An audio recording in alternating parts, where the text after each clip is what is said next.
క్రీస్తు సంఘము నిజమైన సంఘము, పరలోకానికి ఇది ఏ మార్గము. చదివేసినటువంటి మీ అందరికీ మరొకసారి ప్రభు అయినటువంటి యేసుక్రీస్తు వారి నామంలో వందనాలు తెలియజేస్తున్నాను. అలాగే దేవుడు మనల్ని కాపాడి మరి పరిశుద్ధ దినమందు దేవుడు మనల్ని నడిపించిన విధానం బట్టి దేవునికి కృతజ్ఞత ఆసక్తులు తెలియజేస్తూ ఉన్నాను. ఈ సమయంలో ఒక నిమిషంలో మరి యేసుని గురించి మనం ఏమైనా తెలుసుకోగలమా అనేటువంటి అంశంలో మూడో భాగము చివరి భాగము ఇచ్చాము. చివరి భాగంలో మరికొన్ని విశేషమైనటువంటి సందర్భాలను మనము గమనించవలసినటువంటి అవసరం ఉంది. హెబ్రీయులకు రాసినటువంటి పత్రిక 9వ అధ్యాయము 14 నుంచి 17 వరకు మనం గమనిద్దామండి. ఇక్కడ 2 నిబంధనలను వచ్చి మనము ఆలోచిస్తూ ఉన్నాము. ఈ 2 నిబంధనలను ప్రజల మధ్యలోకి తీసుకొని వచ్చినటువంటి వారు ఎవరు అంటే యేసుక్రీస్తే. అటు మోసే కాలంలో ఇజ్రాయేలుకి ధర్మశాస్త్రం ఇచ్చింది కూడా యేసుక్రీస్తే, కొత్త నిబంధనలు ఇచ్చింది కూడా యేసుక్రీస్తే. అయితే మొదటి నిబంధనలు ఇచ్చినప్పుడు గొర్రెల యొక్క మేకల యొక్క రక్తమును ప్రోక్షించడం ద్వారా పాపక్షమాపణ అంటే తాత్కాలికమైనటువంటి పాపక్షమాపణ అనేది పాత నిబంధన కాలంలో జంతువుల రక్తము ద్వారా, మేకల రక్తము ద్వారా, కోడెల రక్తము ద్వారా ఆ బలిని అర్పించడం ద్వారా, దహన బలులు సమాధాన బలులను అర్పించడం ద్వారా వారి తాత్కాలికమైనటువంటి ఆ యొక్క క్షమాపణ అనేది తాత్కాలికంగానే వారికి అక్కడ ఏర్పాటు అనేది దేవుడు చేశాడు. కానీ దాని ద్వారా ఏమవుతుంది అంటే సంపూర్ణమైనటువంటి శాశ్వతమైనటువంటి పరిష్కారం అనేది అక్కడ పాపమును క్షమించేటువంటి విషయంలో శాశ్వతమైనటువంటి పరిష్కారము పాత నిబంధనలో లేదు. తాత్కాలికంగానే దేవుడు వారిని క్షమించేటువంటి వాడు. మరి సంపూర్ణమైనటువంటి నిబంధన అనేది అవసరమై ఉంది. లోకంలో సంపూర్ణమైనటువంటి నిబంధన, ప్రత్యేకమైనటువంటి నిబంధన, ప్రతి మానవునికి ఉపయోగపడేటువంటి నిబంధన, ఈ భూమి మీద చదివిపోయినటువంటి వారందరికీ కూడా, అన్యజనులైనటువంటి వారందరికీ కూడా ఈ నిబంధన మేలుకరంగా ఉంటుంది, ఆశీర్వాదకరంగా ఉంటుంది, పరలోకానికి నడిపించేలా దేవుడు ఈ ఏర్పాటుని చేశాడు. అందుకే పాత నిబంధన ఇచ్చిన దేవుడు కొత్త నిబంధనను ఇవ్వడానికి కారణం ఏంటి అంటే, పాత నిబంధన ఇశ్రాయేలులకు మాత్రమే పాత నిబంధన ఇవ్వబడింది, అన్యజనులకు పాత నిబంధన ఇవ్వబడలేదు. కానీ ఎవరైతే ఆ నిబంధన కిందకి వస్తారో మరి దేవుడు చెప్పినటువంటి విధంగా మరి అబ్రహాము సంతానముగా ఎంచబడాలంటే మరి ఆ క్రమంలో వారు అందులో ప్రవేశిస్తేనే కానీ వారు వాగ్దాన పిల్లలు అనబడరు. ఇక రెండవది మనం గమనించినట్లయితే కొత్త నిబంధనలో ఏ ఆటంకము లేదు. కొత్త నిబంధనలో ఎటువంటి అనుమానం, సందేహం ఏమీ లేదు. ఎవరైనా కూడా ఈ నిబంధన కిందకి వచ్చేటువంటి అవకాశాన్ని దేవుడు ఇచ్చాడు. అందుకే యేసుక్రీస్తు వారు మత్తయి సువార్త 28వ అధ్యాయము చివరి వచనంలో ఏం చెప్పాడు అంటే, ఆయన శిలువలో మరణించి 3వ రోజు లేపబడిన తర్వాత 40 దినములు వాళ్ళకి అదిపడి అనేక విషయాలు వాళ్ళకి చెప్పిన తర్వాత ఇక ఆయన ఆరోహణమై వెళ్ళేటప్పుడు తన శిష్యులకు చెప్పేటువంటి మాటలు మనం జ్ఞాపకం చేసుకుంటున్నప్పుడు అక్కడ ఏమంటాడు అంటే, మీరు సర్వలోకములకు వెళ్ళి సర్వసృష్టికి సువార్తను ప్రకటించారు. అంతకుముందు సర్వసృష్టికి సువార్త లేదు. మరి ఈ వర్తమానం ఎవరికి ఉంది అంటే ఇజ్రాయేలుకి మాత్రమే వర్తమానము దేవుడు ఇచ్చేవాడు. ఇజ్రాయేలు కాపాడుకునేటువంటి ప్రయత్నమే దేవుడు ఎక్కువగా వారి మీదనే తన యొక్క ఆలోచనను పెట్టుకునేటువంటి వాడుగా దేవుడు మనం చూస్తాం. చదువుబడినటువంటి లేఖనంలో మనం చూస్తున్నప్పుడు హెబ్రీ పత్రిక 9వ అధ్యాయంలో 14వ వచనం నుంచి 17వ వచనం వరకు గమనిస్తున్నప్పుడు అక్కడ ఏం కనబడతా ఉంది అంటే, యేసుక్రీస్తు ప్రభు ద్వారా నూతన నిబంధన అనేది లోకంలో ప్రవేశపెట్టడం అనేది జరిగింది. ఈ నిబంధన ఎలా ప్రవేశపెట్టబడింది, అమలులోకి వచ్చింది అని మనం ఆలోచన చేస్తే, ఒక నిబంధనను తుడిచి మరొక నిబంధనను రాయడానికి మధ్యలో ఒక గొప్ప కార్యం జరగవలసినటువంటి అవసరం ఉంది. ఒక నిబంధనను తుడిచి మరొక నిబంధనను సృష్టించడానికి, మరొక నిబంధనను తీసుకొని రావడానికి మధ్యలో ఒక గొప్ప పని చేయవలసినటువంటి అవసరం ఉంది. ఎవరికి అంటే దేవునికి. ఆ పని ఏంటి అంటే యేసుక్రీస్తు ప్రభువారి యొక్క మరణం. పాత నిబంధన కృత నిబంధనకు మధ్యవర్తి ఎవరు అంటే యేసుక్రీస్తే. పాత నిబంధనను ఇచ్చింది ఆయనే, కృత నిబంధనను ఇచ్చింది ఆయనే. కాబట్టి ఇప్పుడు పాత నిబంధన ఇచ్చిన వాడు తుడిపినప్పుడు, కొత్త నిబంధన ఇచ్చినప్పుడు మరణ శాసనము అనేటువంటిది దానికి పేరు. నిబంధనకు ఇంకొక పేరు కూడా ఉంది, మరణ శాసనం. అంతే కదా. నిబంధనకు ఎవరైతే లోపడతారో వారు మరణాన్ని తప్పించుకుంటారు. నిబంధనకు ఎవరైతే లోపడరో వారు మరణము పొందుతారు. అదే మరణ శాసనం. మరణ శాసనమును దాటి వెళ్ళాలి అంటే ఆ నిబంధనకు లోపడాలి. దేవుడిచ్చేటువంటి నిబంధనకు లోపడాలి. యేసుక్రీస్తు మన కోసం ఎందుకు చనిపోయాడంటే ఆయన మనకు నిబంధన ఇవ్వడానికి చనిపోయాడు. ఆ నిబంధనలో మనం జీవించడానికి చనిపోయాడు. ఆ నిబంధన కిందనే మనం ఆయనకు లోబడి విధేయత చూపిస్తూ బ్రతకాలని ఆయన మన కోసం చనిపోయాడు.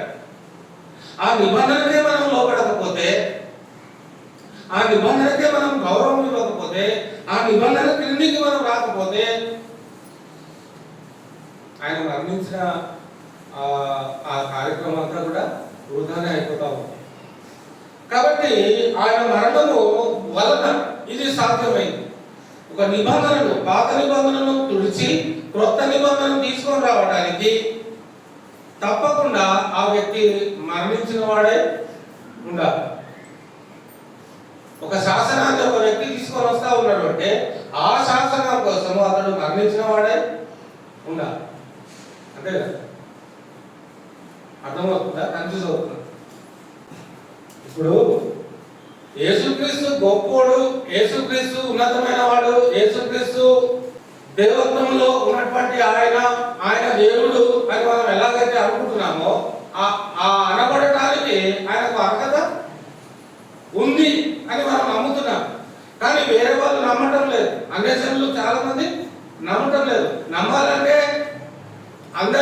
అందరి దృష్టి ఆయన మీదకి వెళ్ళాలంటే, అందరూ ఆయనను గమనించాలంటే, అందరూ ఆయనను తెలుసుకోవాలంటే, అందరూ ఆయన గురించి ఆలోచించాలి అంటే ఆయన ఏదో ఒక గొప్ప కార్యము ఈ భూమి మీద చేయాలి. ఎవ్వరూ చేయలేనటువంటి కార్యము చేయాలి. ఎవరి వల్ల సాధ్యమవ్వనటువంటి పని ఆయన మనుషులుగా వచ్చి భూమి మీద చేయాలి. అందుకే ఆ నిబంధనను ఇవ్వడానికి యేసుక్రీస్తు గురించి మనం ఏమైనా తెలుసుకోవచ్చు అనేటువంటి పాఠంలో ఆయన ద్వారానే మనకి నిబంధన వచ్చింది. ఇంకా చెప్పాలి అంటే ఆయనే ఈ నిబంధన, ఆయనే ఈ నిబంధన. అక్షరార్థమైనటువంటి మాటలు కాదు ఆయన ఇచ్చింది. ఆయన తన ప్రాణాన్ని ఇచ్చాడు, తన శరీరాన్ని ఇచ్చాడు, తన రక్తాన్ని ఇచ్చాడు. కొరింథీ పత్రిక, మొదటి కొరింథీ పత్రిక 11వ అధ్యాయం మనం గమనిస్తున్నప్పుడు ఏమంటున్నాడు అక్కడ 25వ వచనము, ఆ ప్రకారమే భోజనం అనే పిమ్మట ఆయన పాత్రను ఎత్తుకొని, ఈ పాత్ర నా రక్తము వలనైన క్రొత్త నిబంధన, ఈ పాత్ర నా రక్తము వలనైన క్రొత్త నిబంధన. క్రొత్త నిబంధన ఎవరి ద్వారా వచ్చింది అంటే క్రీస్తు రక్తం ద్వారా వచ్చింది, క్రీస్తు ద్వారా వచ్చింది క్రొత్త నిబంధన. ఈ రోజు క్రొత్త నిబంధన మనం ఇంత సులువుగా మన చేతికి వచ్చింది, మన గృహాల్లోకి వచ్చింది అంటే మరి నిబంధన గురించి ఆయన తన ప్రాణాన్ని పెట్టాడు, తన రక్తాన్ని చిందించాడు. అందుకే ఈ నిబంధనకు అంత ప్రాముఖ్యత, ప్రాధాన్యత మనము ఇవ్వాలి. ఈ నిబంధనకు మనం ప్రాముఖ్యత, ప్రాధాన్యత ఇవ్వకపోతే మరి మన ఆత్మీయ జీవితంలో మనము ఎప్పటికీ కూడా దేవుని దగ్గర ఆ ఆశీర్వాదానికి పాత్రులము అవ్వలేము. దేవునికి సంబంధించినటువంటి ఆ యొక్క వాగ్దాన సంబంధమైనటువంటి ఆశీర్వాదానికి మనం పాత్రం అవ్వాలి అంటే ఈ నిబంధన కిందికి మనము రావాలి. ఏ నిబంధన కిందికి? కొత్త నిబంధన కిందికి. అంటే ఎవరి కిందికి వస్తున్నాం మనము? క్రీస్తు కిందికి, క్రీస్తు లోనికి. క్రీస్తు లోనికి అంటే ఆయన నిబంధనలోనికి వస్తుంది. గలతీ పత్రిక 3వ అధ్యాయము 22వ వచనంలో గమనించినట్లయితే, క్రీస్తులోనికి బాప్తిజం పొందిన మీరందరూ క్రీస్తును ధరించుకొని ఉన్నారు. ఇందులో యూదుడని గ్రీసు దేశస్థుడని లేదు, దాసుడని స్వతంత్రుడని లేదు, పురుషుడని స్త్రీ అని లేదు. యేసుక్రీస్తునందు మీరందరూ ఏకముగా ఉన్నారు. మీరు క్రీస్తు సంబంధులైతే ఆ పక్షమందు అబ్రహాము యొక్క సంతానమై ఉండి వాగ్దాన ప్రకారము వారసులై ఉన్నారు. అబ్రహాము గురించి మనం గొప్పగా చెప్పుకుంటూ ఉంటాం. అబ్రహాము దేవుని చేత ఆశీర్వదింపబడిన వాడని మనం సంతోషపడుతూ ఉంటాం. బాగానే ఉంది. కానీ అదే అబ్రహాముకు మనము వారసులు కూడా అవుతున్నామనే సంగతిని మర్చిపోతూ ఉంటాం. అదే అబ్రహాముకు మనం ఏమవుతున్నాం? విశ్వాసం ద్వారా, విశ్వాసమును బట్టి వారసులు అవుతున్నాం. ఎప్పుడు అవుతున్నాం అబ్రహాముకు వారసులం? అంటే మనం క్రీస్తులో ఉంటే, మనం క్రీస్తు నిబంధనలోనికి ప్రవేశిస్తే అప్పుడు మనం అబ్రహాం సంతానము అవుతాం. క్రీస్తు నిబంధనకు అంత ప్రత్యేకత ఉంది. ఎందుకు అంటే ఆ నిబంధనను ఆయన తీసుకొని రావడానికి తన ప్రాణాన్ని అర్పించాడు అనే సంగతిని మనం మర్చిపోదు. హెబ్రీ పత్రికలోనికి మరలా మనం వచ్చినప్పుడు అక్కడ ఏమంటున్నాడు? నిత్యుడగు ఆత్మ ద్వారా తన్ను తాను, అంటే యేసుక్రీస్తు వారు ఆత్మ ద్వారా తన్ను తాను ఏం చేసుకున్నాడట? నిర్దోషినిగా అర్పించుకున్నాడు. నిర్దోషిగా అర్పించుకొనిన క్రీస్తు యొక్క రక్తము నిర్జీవ క్రియలను విడిచి జీవము గల దేవుని సేవించుటకు మీ మనస్సాక్షిని ఎంతో ఎక్కువగా శుద్ధి చేయును. మన శరీరాన్ని శుద్ధి చేసేది నీరు, మన వస్త్రాలను శుద్ధి చేసేవి నీరు. కానీ మన మనస్సాక్షిని శుద్ధి చేసేది కూడా ఉంది. ఒకటి మన మనస్సాక్షిని శుద్ధి చేసేది ఉంది, మన ఆత్మను శుద్ధి చేసేది ఉంది. ఆత్మ కనబడదు కదా అండి, ఆత్మ మన కంటికి కనబడదు. కానీ ఆ ఆత్మ మనలో ఉన్నాడు, నివసిస్తూ ఉన్నాడు. ఆ ఆత్మ మనలో ఉన్నంత వరకు కూడా మనం జీవం కలిగిన వారుగా ఈ లోకంలో బ్రతుకుతూ ఉంటాం. ఆ ఆత్మ మనం చేసేటువంటి పాపాల వలన ఆ ఆత్మకి దోషం పడుతుంది. ఆ ఆత్మ పాపములో విలీనమైపోతుంది. ఆ విలీనమైనటువంటి ఆ మనస్సును, ఆ అంతరాత్మను, ఆ మనస్సాక్షిని ఏం చేస్తున్నాడు యేసుక్రీస్తు వారు? క్రొత్త నిబంధనను ఆయన రక్తం ద్వారా తీసుకొచ్చి ఆ రక్తము ద్వారా మన యొక్క మనస్సాక్షిలో ఉన్నటువంటి ఆ పాపాన్ని పూర్తిగా కడిగేస్తా ఉన్నాడు. దేవుని ఆత్మ ద్వారా తను శరీరాన్ని ధరించుకొని వచ్చిన వాడై పరిశుద్ధాత్మ ద్వారా తన యొక్క గర్భము ధరించింది. అంటే యేసుక్రీస్తు ప్రభు వారి యొక్క శరీరము ఎలా ఏర్పరచబడింది అంటే పరిశుద్ధాత్మ ద్వారా ఏర్పాటు చేయబడింది. అంటే మన వలనే ఆయనకు మాంసము, కండరాలు, ఎముకలు మనలాగానే అన్నీ ఉంటాయి. బాధ ఉంటుంది, నొప్పి ఉంటుంది, ఆకలి ఉంటుంది, దాహం ఉంటుంది. మనం ఏమైతే మన యొక్క దినచర్యలో మనం ఏమైతే చేస్తుంటామో అవన్నీ కూడా ఆయన కూడా చేసేటువంటి మనుషులకు మన సంపూర్ణమైనటువంటి మనుషుడుగా ఈ లోకంలో జన్మించాడు. దేవుడై ఉండి, ఆయన దేవుడై ఉండి సంపూర్ణమైనటువంటి మనుషుడుగా జన్మించాడు. నేను ఒకటి అడుగుతాను, యేసుక్రీస్తు ప్రభు వారు ఈ లోకానికి మనుష్య కుమారుడుగా రావడానికి అవసరం ఏమొచ్చింది? ఆయన నోటి మాటతో ఈ సృష్టిని అంతా కూడా చేశాడు కదా, నోటి మాటతో. అంతేందుకు యేసుక్రీస్తు ప్రభు వారు శిలువ మీద ఉన్నప్పుడు గుడివైపునటువంటి దొంగ పాపాలు కూడా క్షమించాడు కదా మాటతో. గుర్తుపెట్టుకోండి, ఒక మాటతో క్షమించాడు కదా, అలాగే మనల్ని కూడా క్షమించవచ్చు కదా. అర్థమవుతుందా? దొంగను క్షమించినట్టు మనల్ని కూడా అలాగే క్షమించవచ్చు కదా. దొంగ పాపాలను క్షమించేటువంటి ఆ సందర్భము ఆ సమయము వేరు. దొంగకి అవకాశం లేదు. శిలువ మీద నుంచి దిగి వాళ్ళిద్దరు నీళ్ళలో అంటే బాప్తిజం పొందడానికి అవకాశం వాళ్ళకి లేదు. ఎందుకంటే యేసుక్రీస్తు వారు కూడా మేకులతో పట్టబడి ఉన్నాడు. చేతులకి మేకులు, కాళ్ళకి మేకులు, ఒళ్ళంతా గాయాలు, ఆ శరీరంలో ఉన్నటువంటి రక్తం అంతా కూడా పోతా ఉంది. ఒకవైపు తల మీద ముళ్ళ కిరీటం పెట్టారు. ఆ ముళ్ళ చేత బాధపడుతూ ఉన్నాడు. నొప్పి, భరించలేనటువంటి నొప్పి ఆయన భరిస్తూ ఉన్నాడు. అలాంటి సమయంలో కూడా ఆ దొంగ యొక్క ప్రార్థనకు ఆయన జవాబు ఇచ్చాడు. నేను నువ్వు నాతో కూడా పరదేశంలో క్షమించేశాడు పాపాలను. ఆ లోపడేటువంటి విధానం, అర్థం చేసుకునేటువంటి విధానం, ఆ నిబంధన క్రిందికి రావాలి అని తగ్గింపు కలిగినటువంటి విధానంలో అక్కడ ఆయన క్షమాపణ అనేది పొందుకోవడానికి అవకాశం అనేది ఆయనకి వచ్చింది. ఎప్పుడైతే మనం దేవుని దగ్గర మనల్ని మనం తగ్గించుకుంటామో అప్పుడు దేవుడు మనల్ని హెచ్చించేవాడుగా ఉంటాడు. మనల్ని మనం ఎప్పుడైతే తగ్గించుకుంటామో దేవుని దగ్గర అప్పుడు దేవుడు మనల్ని హెచ్చిస్తాడు. హెచ్చించడం అంటే మన ప్రార్థన వింటాడు, మన ప్రార్థనకి జవాబు ఇస్తాడు. అది హెచ్చించడం అంటే మనల్ని సింహాసనం మీద కూర్చోబెట్టడం కాదు. మన ప్రార్థనకి జవాబు ఇస్తాడు. అదే మనల్ని ఆయన హెచ్చించినట్టే. మన ప్రార్థనకు ఆన్సర్ వస్తుంది అంటే ఖచ్చితంగా ఆయన మనల్ని హెచ్చించినట్టే. ఎందుకంటే ఆయన మన పక్షంగా ఉన్నట్టే. దేవుడు మన పక్షంగా ఉండగా మనకు విరోధి ఎవడు? ఈ లోకంలో మనకు విరోధులు ఎంతమంది అయినా ఉండొచ్చు, కానీ దేవుడు మన పక్షంగా ఉండేటట్టుగా మనం జీవించాలి. క్రీస్తు గురించి నేను ఏమైనా తెలుసుకోవాలా అనేటువంటి పాఠంలో మనం నేర్చుకున్నటువంటి విషయం ఏంటంటే ఆయన ద్వారా వచ్చినటువంటి నిబంధన క్రింద నేను జీవించాలి, నేను లోబడాలి. ఆ నిబంధనలోనే నా బ్రతుకు కాలం అంతా కూడా ఆ నిబంధనలోనే నా జీవితం కొనసాగింపబడాలి. నిబంధనకు ఒక్క లైన్, ఒక్క అడుగు అటు ఇటు వేసినా కూడా చాలా ప్రమాదంలోనికి వెళ్ళిపోయే పరిస్థితి వస్తాం. కాబట్టి జాగ్రత్తగా ఈ నిబంధన ప్రత్యేకింపబడినటువంటి నిబంధన, క్రీస్తు ద్వారా నియమింపబడినటువంటి నిబంధన, క్రీస్తు రక్తం ద్వారా ప్రకటింపబడుతున్నటువంటి నిబంధన,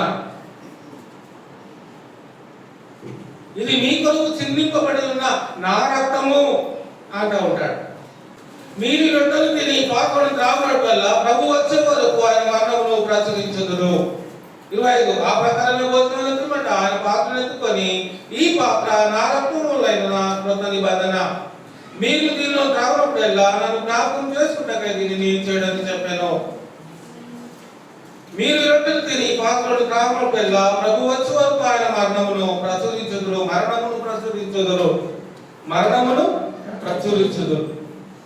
మరణం ప్రచురించడం అంటే ఏంటి? క్రీస్తు యొక్క మరణాన్ని మనము లోకానికి తెలియజేస్తున్నాం. క్రీస్తు యొక్క మరణాన్ని మనం లోకానికి తెలియజేస్తాము. ఎలా తెలియజేస్తున్నాము? క్రీస్తు యొక్క మరణాన్ని లోకానికి మనం ఎలా తెలియజేస్తున్నాము? ఆయన బలలో పాల్గొనుతున్నప్పుడు ఆయన మరణాన్ని మనము ఆ రొట్టెను ఆయన శరీరముగా జ్ఞాపకం చేసుకుంటున్నాము. ఆ ద్రాక్ష రసమును ఆయన రక్తముగా మనము జ్ఞాపకం చేసుకుంటూ ఉన్నాం. అది ఏంటి అంటే సాదృశ్యంగా మనకు కనబడుతున్నటువంటి ఆయన నిబంధన. ఆ రొట్టె ద్రాక్షరసము సాదృశ్యంగా కనబడుతుంది, కానీ వాస్తవం ఏంటంటే క్రీస్తు యొక్క నిబంధనకు గుర్తు. అది క్రీస్తు మనకిచ్చినటువంటి నిబంధన ఏదైతే క్రొత్త నిబంధన అనుకుంటూ ఉన్నామో ఆ క్రొత్త నిబంధనకి గుర్తు ఏంటంటే ఆయన శరీరము, ఆయన రక్తమే. జలప్రలయమునకు గుర్తు, నోవాహు కాలంలో జలప్రలయమునకు గుర్తు ఏంటి? ఇంద్రధనస్సు, రెయిన్బో. జలప్రలయమునకు గుర్తు నోవాహు కాలంలో ఏంటంటే ఇంద్రధనస్సు. మరి అబ్రహాము సంతానం అని గుర్తు ఏంటి?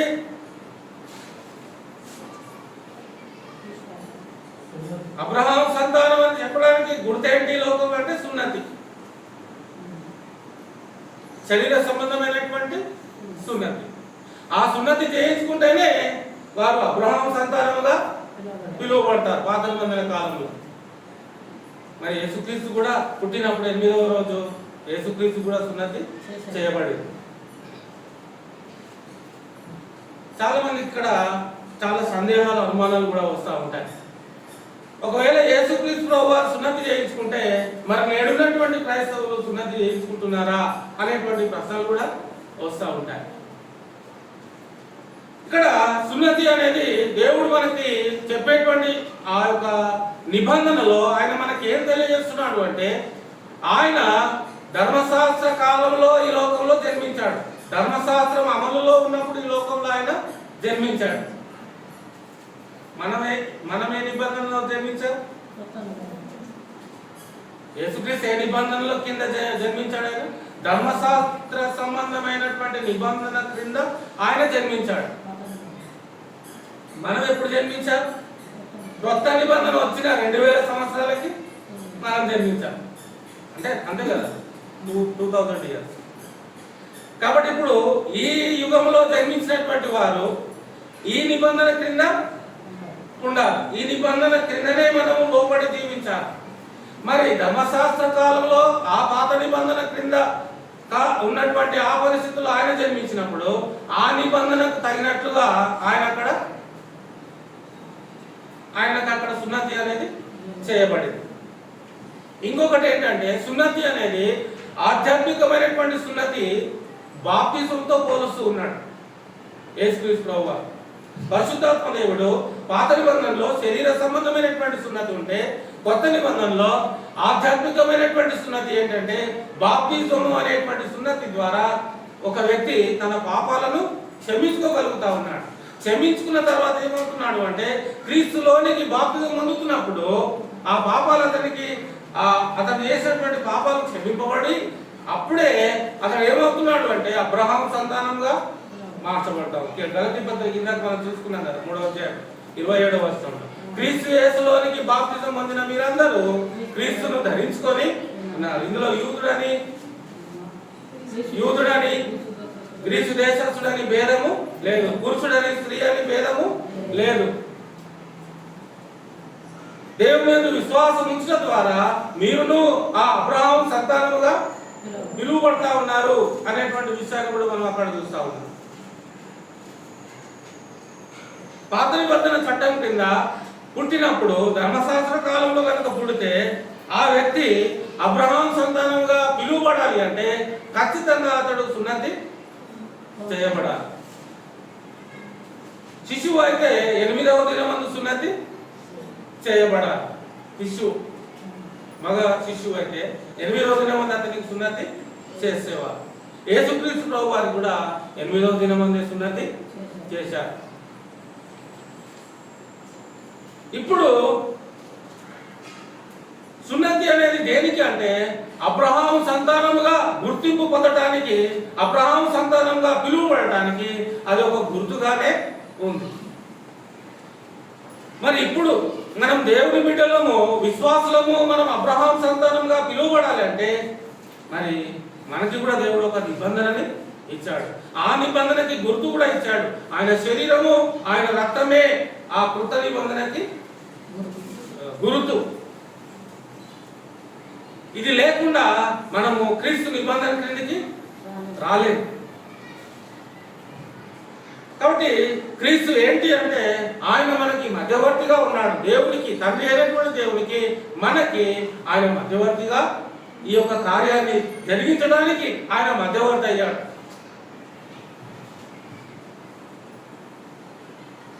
జరిగించడానికి ఆయన మధ్యవర్తి అయ్యాడు. మీడియేటర్ అంటారు కదా, డైరెక్ట్గా మనము ముఖ్యమంత్రి ఆఫీస్కి వెళ్ళిపోగలమా? డైరెక్ట్గా ఫోన్ చేయకుండా, అపాయింట్మెంట్ తీసుకోకుండా.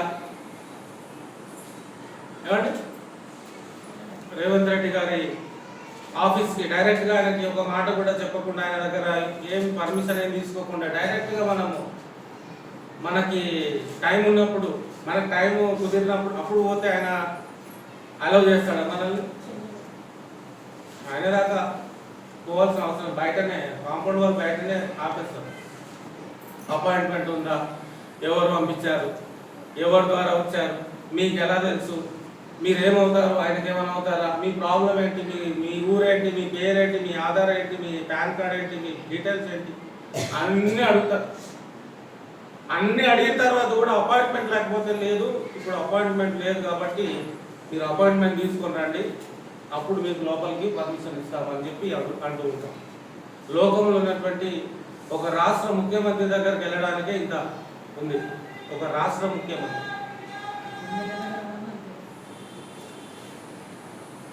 ప్రపంచాన్ని సృజించినటువంటి దేవుని అపాయింట్మెంట్ తీసుకోవడానికి మనం ఎంత టైం కావాలి? మనకి ఒక జీవితం,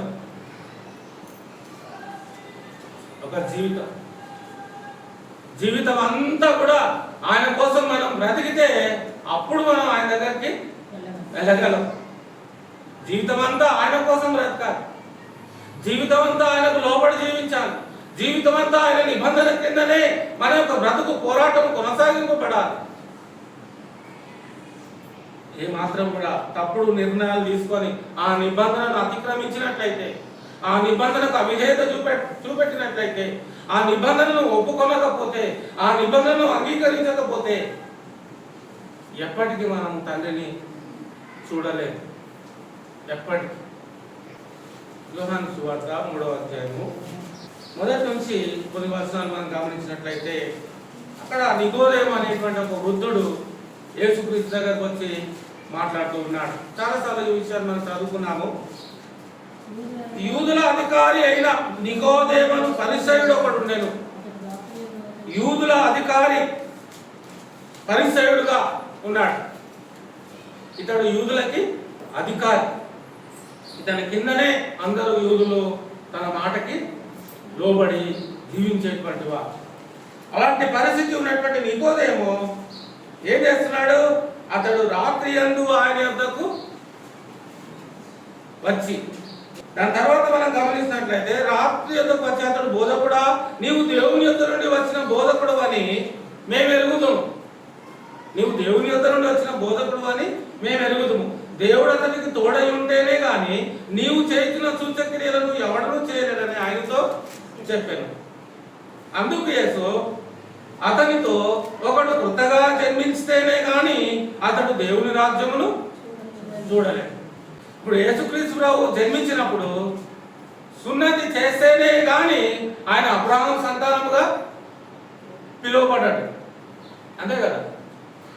దీన్ని బట్టి చూస్తే యేసుక్రీస్తు ప్రభు వారికి 8వ దినమందు శిష్యుడుగా ఉన్నప్పుడు సున్నతి చేస్తేనే గాని ఆయన అబ్రహాము సంతానంగా పిలువబడ్డాడు. అసలు యేసుక్రీస్తు ప్రభు వారు అబ్రహాం సంతానంగా ఎందుకు పిలువబడాలి? ఇది ఇంకొక క్వశ్చన్. ఇంకా ఆయనకి వెళ్ళాలి. ఆదికాండం 12వ అధ్యాయం తెలుపాలి. యేసుక్రీస్తు ప్రభు వారు అబ్రహాం సంతానంగా ఎందుకు పిలువబడాలి?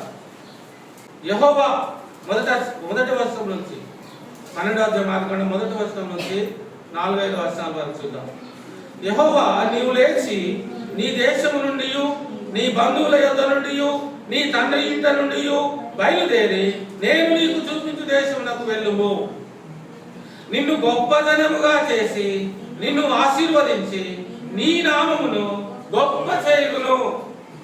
ఎవరి నామమును గొప్ప చేస్తాడంట? అబ్రహాం యొక్క నామాన్ని గొప్పగా చేస్తాడంట. అసలు అబ్రహాం యొక్క నామము గొప్పగా పిలువబడాలంటే అది ఎవరి ప్రమేయంతో అవుతుంది?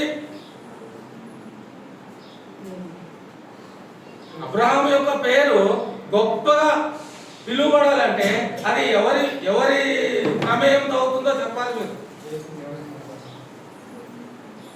ఏమండి? నిన్ను గొప్ప జనముగా చేసి నిన్ను ఆశీర్వదించి నీ నామమును గొప్ప చేయుదును. నీవు ఆశీర్వాదముగా నుండువు. నిన్ను ఆశీర్వదించు వారిని ఆశీర్వదించేదను, నిన్ను దూషించు వారిని శపించేదను. ఇక్కడ చూడండి, భూమి యొక్క సమస్త వంశములు నీ యందు ఆశీర్వదింపబడునని అబ్రహాముతో అనగా యెహోవా అతనితో చెప్పిన ప్రకారము అబ్రహాము వెళ్ళెను. దేవుడు చెప్పినటువంటి విధానంలోనే అబ్రహాము దేవునికి లోబడ్డాడు. దేవుడు చూపించేటువంటి దేశానికి బయలుదేరాడు.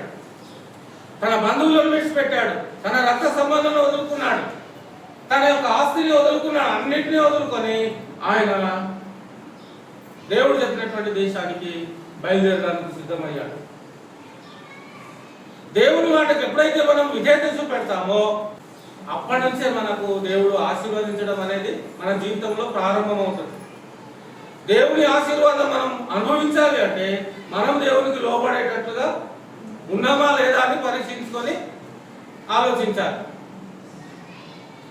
దేవుడు నన్ను ఆశీర్వదిస్తున్నాడా లేదా అనే ప్రశ్న కంటే నేను దేవుని నిబంధన క్రింద, నేను దేవుని నిబంధనకు పూర్తిగా నేను విధేయత చూపిస్తున్నానా లేదా అనేది ఆలోచించుకున్న తర్వాత అప్పుడు నన్ను దేవుడు ఆశీర్వదిస్తున్నారా లేదా అని ఆలోచించాలి. అందరికీ ముందు ఎక్కడ వెళ్తుంది? ఆశీర్వాదం దగ్గరకే వెళ్తుంది కదా. ఫస్ట్ ఆశీర్వాదం దగ్గరకే వెళ్తుంది ఆ దృష్టి. కానీ దేవుని దృష్టితో మనం ఆలోచన చేస్తే దేవుడు ఏమంటున్నాడు?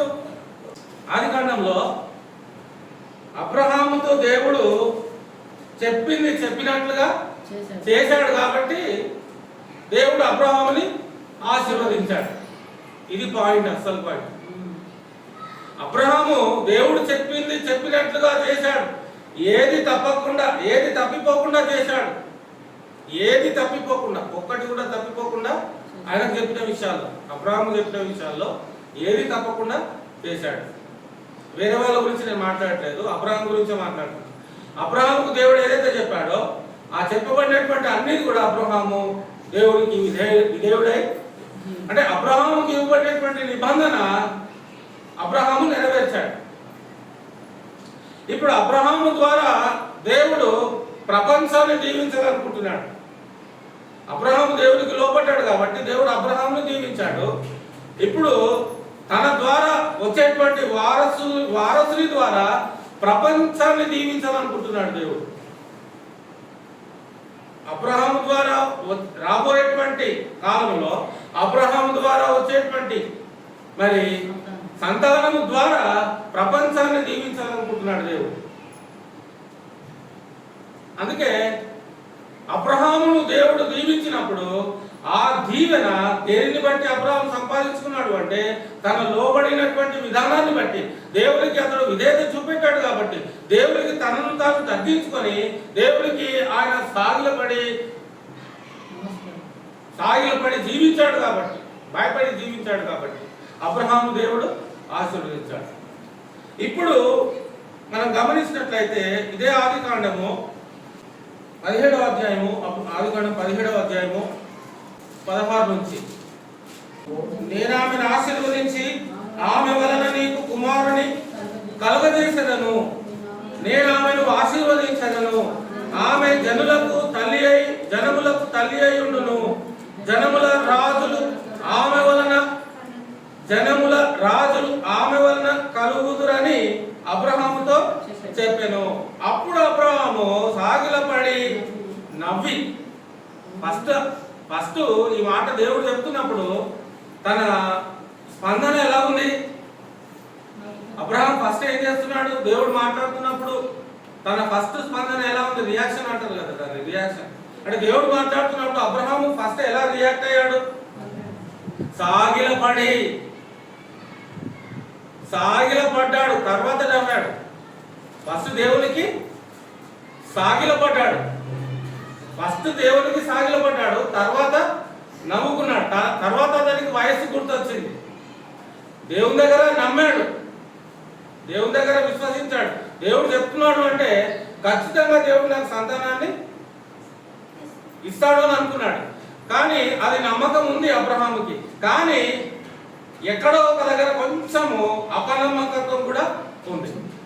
ఎందుకు అపనమ్మకత్వం ఉంది అంటే వయస్సును బట్టి కదా. అతని వయస్సు వలన అతనికి ఆ అపనమ్మకత్వం అనేది ఆలోచన వచ్చింది. కానీ అతని పూర్తి విశ్వాసం అయితే దేవుని మీదనే ఉంది. శరీరాన్ని బట్టి, ఆ బలహీనతను బట్టి నవ్వుకుంటున్నాడు. తన భార్య కూడా నవ్వింది. గమనించవలసినటువంటి విషయం ఏంటంటే దేవుడు ఒక మాట ఏదైనా చెప్తున్నాడు అంటే దానికి ఎప్పుడైతే మనం లోబడి సాగిలపడి దానికి మనం గౌరవం ఇస్తామో అప్పటి నుంచే మన జీవితము ఆయనకు అనుకూలంగా మనము సరిదిద్దుకునేటువంటి అవకాశము ఆయన మాటకు లోబడేటువంటి విధానాన్ని బట్టి మనం నేర్చుకుంటూ ఉంటాం. ఇక్కడ అబ్రహాము నవ్వుకున్నాడు కానీ ఆత్మీయంగా మాత్రం అతడు ఏమాత్రం కూడా అవిశ్వాసం అతనిలో లేదు ఆత్మీయంగా. కానీ శరీరాన్ని బట్టి అతనికి ఆ ఆ నవ్వు అనేది అతనికి వచ్చింది. అంటే శరీరం సహకరించదు కదా. 99 ఏళ్ల వాడు పిల్లల్ని ఎలా కనగలడు? ఏమండి, 99 ఏళ్ల గలవాడు పిల్లల్ని ఎలా కనగలడు? అది ఇంపాసిబుల్, అది అసలు పాసిబుల్ కాదు. కాబట్టి దేవుడు అంటున్నాడు అంటే, దేవుడు ఎందుకు అంటున్నాడు అబ్రహామును అంటే, అబ్రహాము లోబడ్డాడు కాబట్టి, దేవుడు ఇచ్చినటువంటి నిబంధనకు అబ్రహాము లోబడి జీవించాడు కాబట్టి, అక్కడ ఇంపాసిబుల్ అయినా కూడా దేవుడు అతని జీవితంలో పాసిబుల్ అయ్యేటట్టుగా చేశాడు. అది అసాధ్యమైన సాధ్యమయ్యేటట్టుగానే దేవుడు చేశాడు. అంటే దేవునికి లోబడి జీవించేటువంటి విషయంలో ఆశీర్వాదం అనేది సంపాదించుకోవచ్చు. అబ్రహాముకు దేవుడు ఇచ్చినటువంటి వాగ్దానమును బట్టి ఆ అబ్రహాము సంతానంలో నుండి యేసుక్రీస్తును తీసుకుని వచ్చాడు ఈ లోకానికి. ఆ అబ్రహాము సంతానంలో నుండి వచ్చినటువంటి ఆ యొక్క వంశంలోనే యేసుక్రీస్తు ఈ లోకంలో జన్మించాడు. హెబ్రీ పత్రిక 9వ అధ్యాయము 12 నుంచి 16 వరకు. ఈయనైతే ఎవరంటే యేసుక్రీస్తు గురించి. ఈయనైతే పాపముల నిమిత్తమై సదాకాలము నిలుచు ఒక్క బలిని అర్పించి. పాత నిబంధనలు అంటే బలులు ఇవ్వాలంటే ఏదో మేకను గొర్రెను తెచ్చి బలి ఇవ్వాలి. కానీ కొత్త నిబంధన పరిస్థితి అలా లేదే. పాత నిబంధన ఏదో గొర్రెనో మేకనో కోడినో పావురానో తెచ్చి బలి ఇచ్చి వాళ్ళ పాపాలు తాత్కాలికంగా కడుక్కునేటువంటి పరిస్థితి. మరి కొత్త నిబంధన తీసుకొని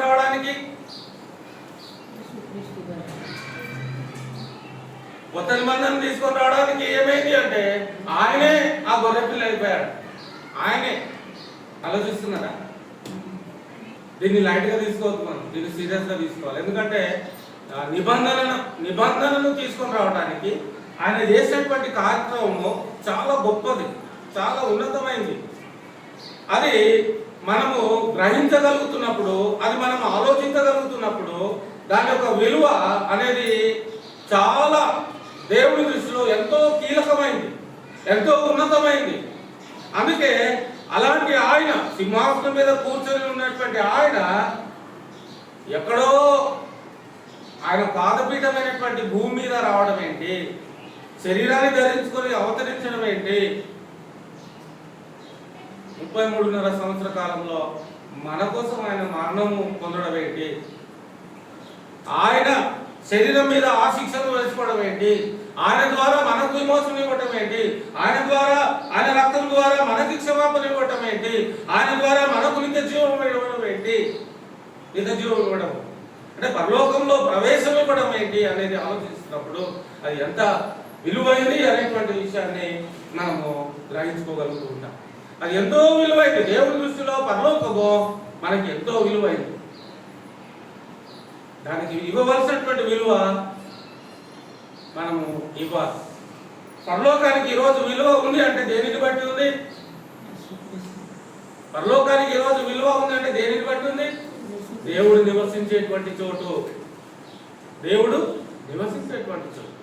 ఆ నివసించేటువంటి ఆ చోటులో మనం వెళ్ళడానికి ఆయనే ఫస్ట్ తీసుకొని వచ్చినటువంటి నిబంధన తుడిపివేయడానికి తన రక్తమే అవసరం పడింది. తన రక్తంతోనే ఆ ధర్మశాస్త్రాన్ని తుడిచిపెట్టి తన రక్తంతోనే ఈ కొత్త నిబంధనలు తీసుకొని వచ్చాడు. కాబట్టి ధర్మశాస్త్రం వలన ఏ ఒక్కడు నీతిమంతుడిగా తీర్చబడలేడు. ఇప్పుడు ధర్మశాస్త్రాన్ని పాటిస్తే ఆదికాండం నుండి మలాకి వరకు ఒక్కటి కూడా తప్పకుండా పాటిస్తే అది అసాధ్యం. పాటించలేరు, మీరు ఎవ్వరు కూడా పాటించలేరు భూమి మీద ఉన్న వాళ్ళు. ఆదికాండంలో ఉన్నటువంటి ఆదికాండం నుంచి మలాకి వరకు ఉన్నటువంటి ఆజ్ఞలు అంటే నిర్గమకాండం నుంచి 10 ఆజ్ఞలు వచ్చాయి కాబట్టి నిర్గమకాండం నుండి మలాకి వరకు చెప్పబడినటువంటి ఆజ్ఞలు ఆ నిబంధనకి సంపూర్ణంగా లోబడితే పరలోకం ఉంటుందా అంటే ఉండదు. మత్తయి సువార్త నుంచి ప్రకటన గ్రంథం వరకు అది లేకుండా ఏ వ్యక్తి కూడా పరలోకానికి చేరలేడు. ఒకసారి మనం చూద్దాము గలతీ పత్రిక 3వ అధ్యాయము 11 నుంచి. ధర్మశాస్త్రము చేత ఎవడును దేవుని ఎదుట నీతిమంతుడని తీర్చబడడం సంగతి స్పష్టమే. అంటే మనకు ఒక స్పష్టత ఇస్తున్నాడు పౌలు గారు. ఏం స్పష్టత ఇస్తున్నాడు? ధర్మశాస్త్రం వలన ఏ ఒక్కడు నీతిమంతుడుగా తీర్చబడడు అనే స్పష్టతను ఇస్తున్నాడు. బైబిల్ చూడండి, మీరు చూస్తున్నారా? ధర్మశాస్త్రం వలన ఏ ఒక్కడు నీతిమంతుడుగా తీర్చబడు. అయ్యో నేను ఆదికాండం పాటిస్తున్నా కదా, అయ్యో నేను నిర్గమకాండంలో ఉన్నటువంటి పదార్థాలను నేను పాటిస్తున్నా కదా, నేను నీతిమంతుడను కానా అంటే వాక్యాన్ని బట్టి కావు. అదే చెప్తున్నా. స్పష్టత ఏంటి అంటే ధర్మశాస్త్రమును బట్టి ఏ ఒక్కడు భూమి మీద నీతిమంతుడుగా తీర్చబడడు. ఎందుకు తీర్చబడడో చెప్తాడు కింద 11వ వచనం, 11 భాగం. ఏలైనగా నీతిమంతుడు విశ్వాసమూలముగా జీవించును. నీతిమంతుడు ఎలా జీవిస్తాడు అంట? విశ్వాసమూలముగా జీవిస్తాడు. 12 ధర్మశాస్త్రము విశ్వాస సంబంధమైనది కాదు, కానీ దాని విధులను ఆచరించువాడు వాటి వలననే జీవించును. ఆత్మను గూర్చిన వాగ్దానము విశ్వాసము వలన మనకు లభించినట్లు, ఆత్మను గూర్చిన వాగ్దానము విశ్వాసము వలన మనకు లభించినట్లు. ఆత్మను గూర్చిన వాగ్దానము ధర్మశాస్త్రం వలన మనకు లభించినట్టు కాదు. ఆత్మను గూర్చినటువంటి వాగ్దానము విశ్వాసం వలన మనకు లభిస్తుంది. ధర్మశాస్త్రం ద్వారా మనకి ఆత్మను గురించినటువంటి వాగ్దానం రాలే. మనకి ఆత్మను గురించినటువంటి వాగ్దానం ఎలా వచ్చింది? మన విశ్వాసాన్ని బట్టి వచ్చింది. అంటే మనం దేవుని మీద విశ్వాసాన్ని పెడుతున్నాం కదా, ఆయన నమ్ముతున్నాం కదా. ఆయన మన కన్నులతో చూడకపోయినా ఆయన ఈ లోకానికి వచ్చాడని మనం నమ్ముతున్నాం కదా. అర్థమవుతుందా? అందుకే తోమాతో యేసుక్రీస్తు ఏమంటాడు? నీ గాయంలో నా వేలు పెట్టి చూస్తే కానీ నేను నమ్మను అంటాడు కదా. మరి యేసుక్రీస్తు ఏమంటాడు అప్పుడు? ఇదిగో చూడు నా గాయాలను చూడని చూపించినప్పుడు అప్పుడు ఆ స్పర్శ తాకి ఆ గాయాలను చూసి అప్పుడు అతడు నిజంగా ప్రభువా నా దేవా అని సంబోధిస్తూ ఉంటాడు. చూసి నమ్మిన వానికంటే చూడక నమ్మినవాడు ధన్యుడు. మనం చూడకుండానే నమ్ముతున్నాం కాబట్టి మనము ధన్యులం. కాబట్టి విశ్వాసమును బట్టి మనం నమ్ముతున్నాం. ఆయన ఉన్నాడు, ఆయన వచ్చాడు, ఈ లోకానికి వచ్చాడు, ఆయన జన్మించాడు ఈ లోకంలో. ఆయన నీ కోసం నా కోసం తన ప్రాణాన్ని పెట్టాడు, తన శరీరాన్ని పెట్టాడు, తన రక్తాన్ని పెట్టాడు, తన ఆస్తిని అంతా కూడా నీ కోసం నా కోసం ఆయన పెట్టాడు అని నమ్ముతున్నాము. నమ్మి ఏం చేస్తున్నాము? ఆయన లోనికి బాప్తిజము పొందుతున్నాం. పొందుతున్నప్పుడు ఏమవుతుంది? మన పాపాలన్నీ కూడా అడగబడతా ఉన్నాయి, మనం విమోచించబడతా ఉన్నాం, మనం రక్షించబడతా ఉన్నాం. ఇంకేమవుతున్నాము అంటే ఆయన లోనికి మనం ప్రవేశిస్తా ఉన్నాం. సంఘములో మనము ఆయన ద్వారా ప్రవేశింపబడతా ఉన్నాం. అప్పుడు మనము విశ్వాసమును బట్టి, క్రీస్తునందు విశ్వాసమును బట్టి, ఆ బాప్తిజమును బట్టి, ఆ ఒప్పుకోలును బట్టి, ఆ విమోచనను బట్టి, ఆ రక్షణను బట్టి అప్పుడు మనము అబ్రహామునకి వారసులుగా పిలువబడతా ఉన్నాం. అంటే ఆ వాగ్దానం లింక్ చూడండి, ఎక్కడి నుంచి ఎక్కడికి పెట్టాడు దేవుడు. అబ్రహాంకి ఇచ్చినటువంటి వాగ్దానము ఎక్కడి నుంచి ఎక్కడికి పెట్టాడో చూడండి. మత్తయి సువార్త 1వ అధ్యాయం 1వ వచనం చదివితే, మత్తయి సువార్త 1వ అధ్యాయం 1వ వచనం చదివితే అక్కడ లింక్ ఉంటుంది. అబ్రహాము కుమారుడైన దావీదు కుమారుడైన యేసుక్రీస్తు వంశావళి. అబ్రహాం నుంచి దావీదుకు లింక్ ఉంది, దావీదు నుంచి యేసుక్రీస్తుకు లింక్ ఉంది, యేసుక్రీస్తు నుంచి మనకి లింక్ ఉంది. ఎలా ఉంది లింక్? ఇది దేని మీద ఆధారపడి ఉంది లింక్? విశ్వాసం మీద ఆధారపడి ఉంది. నువ్వు దేవుని యందు విశ్వాసం ఉంచితే నీవు క్రొత్త నిబంధన కిందికి వస్తావు. నువ్వు కొత్త నిబంధన కిందికి వస్తే నీవు రక్షించబడిన వాడువై ఉంటావు, నీవు విమోచింపబడిన వాడువై ఉంటావు, నీవు ఆయన సంఘంలో నిలువబడినటువంటి వాడువై ఉంటావు. నీవు నిత్య జీవంలో ప్రవేశించడానికి నీవు ప్రయాసపడుచున్న వాడుగా ఉంటావు, దేవుని చిత్తాన్ని నెరవేర్చుతున్న వాడుగా ఉంటావు. అబ్రహాముతో దేవుడు మాట్లాడేటప్పుడు అతడు మొదట సాగిలపడ్డాడు, తర్వాత నవ్వుకున్నాడు. కానీ ఇప్పుడు ఎలా ఉంది పరిస్థితి అంటే మొదట మనం నవ్వుకుంటాము, తర్వాత సాగిలపడతాము. నవ్వుకుంటామంటే అనుమానిస్తాము, నా జీవితంలో దేవుడు ఇది చేయగలడా? ఇంత ఘోరమైనటువంటి భరించలేనటువంటి భారం ఉంది, ఎవరు తీర్చలేనటువంటి భారం ఉంది, దేవుడు నా ఈ ప్రాబ్లమ్ సాల్వ్ చేయగలడా అని అనుమానించిన తర్వాతనే మనం దేవుడిని అడుగుతాం. అర్థమైందా అండి? ఎప్పుడైనా మీరు మీ వల్ల ఇది నా జీవితంలో సాధ్యమయ్యే విధంగా నాకు కనబడట్లేదు అని ఎప్పుడైనా అనిపించిందా? ఏ విషయంలోనైనా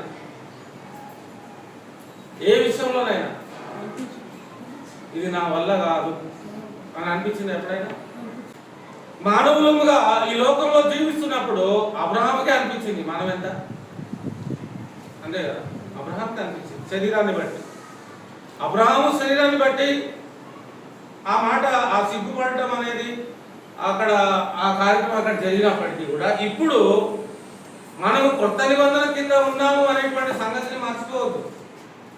ఈ కొత్త నిబంధన తీసుకొని రావడానికి, ఈ నిబంధనలోనికి మనల్ని తీసుకొని రావడానికి ఆయనకి తన ప్రాణం పెట్టవలసినటువంటి పరిస్థితి వచ్చింది, ఆయనకి తన శరీరం పెట్టవలసినటువంటి పరిస్థితి వచ్చింది, ఆయనకు తన రక్తం పెట్టవలసినటువంటి పరిస్థితి వచ్చింది.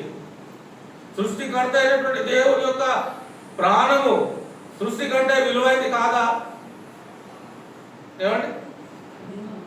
సృష్టికర్త అయినటువంటి దేవుని యొక్క ప్రాణము సృష్టి కంటే విలువైందా కాదా?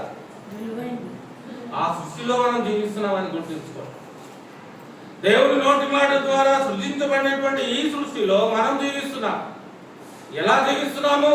ఆయన నిబంధన క్రిందికి వచ్చి జీవిస్తున్నామా? ఆయన నిబంధనలు మీరు జీవిస్తున్నామా? ఆయన నిబంధన క్రిందికి వచ్చి జీవించి చూడు. ఆయన నిబంధనలు నీవు ప్రవేశించిన వాడవై ఆయనను చూడు. ఆయనకు సాగిల్ల పడిన వాడవై ఆయన సన్నిధిలోనికి రా. ఆయనకు లోబడిన వాడవై ఆయనను ఒప్పుకుంటూ జీవించు. ఆయనకు విధేయత చూపెట్టినటువంటి వాడవై ఆయనను మహిమపరుస్తూ జీవించు. ఆయనకు భయపడుతున్నటువంటి వాడవై ఆయనను ఆరాధిస్తూ జీవించు. నీకు అసాధ్యమైంది అంటూ ఏది కూడా ఉండదు. ఆయనతో నువ్వు అంత సమీపంగా ఉంటాయి. యోహాను సువార్త 5వ అధ్యాయంలో కూడా చదువుకున్నాం. ద్రాక్షవల్లి నేను తీగలు, ఎవడు నా యందు నిలిచిండునో, నేను ఎవరి యందు నిలిచిండునో వాడు బహుగా ఫలించును. అంటే దేవుడు మనల్ని ఎండిపోయేటట్లుగా చేస్తలేడు, మనల్ని ఫలించేటువంటి వారుగా చేయాలనుకుంటున్నాడు. మనల్ని అభివృద్ధి పొందేలా మనల్ని చేయాలనుకుంటున్నాడు. అంటే లోక సంబంధంగా కాదు, ఆత్మ సంబంధంగా. లోక సంబంధం అనేది వేస్టే. లోకం ఎప్పటిప్పుడే ఉండేది కాదు. లోకం ఇప్పుడు ఉంటుంది, రేపు ఉండదు. కానీ ఎప్పుడు ఉండేది ఏంటి? ఆయన ఎప్పుడు ఉంటాడు, ఆయన వాక్యం ఎప్పుడు ఉంటుంది, ఆయన ఉండే లోకం ఎప్పటికీ ఉంటుంది. ఆ లోకంలో మనం ఉండటానికి ప్రయాసపడాలి. ఆ లోకంలో జీవించడానికి నేను ఏం చేయాలి ప్రభువా అని దేవుని అడగండి. నేను ఆ లోకంలో ప్రవేశించడానికి దేవాన్ని ఎలా జీవించాలని దేవుని అడగండి. దేవుని సన్నిధిలో మీరు మరి ప్రార్థన పూర్వకంగా ఆయన యొక్క వాక్యాన్ని గ్రహించండి, గమనించండి, అర్థం చేసుకోండి. యేసుక్రీస్తు గురించి మనం ఇంకా తెలుసుకోవాల్సినటువంటి విషయాలు ఇంకా చాలా ఉన్నాయి. జీవితం సరిపోదు. మన జీవితము యేసుక్రీస్తు గురించి తెలుసుకోవాలంటే మన జీవితం సరిపోదు.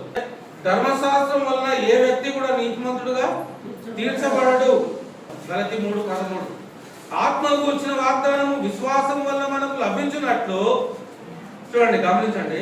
అబ్రహాము పొందిన ఆశీర్వచనము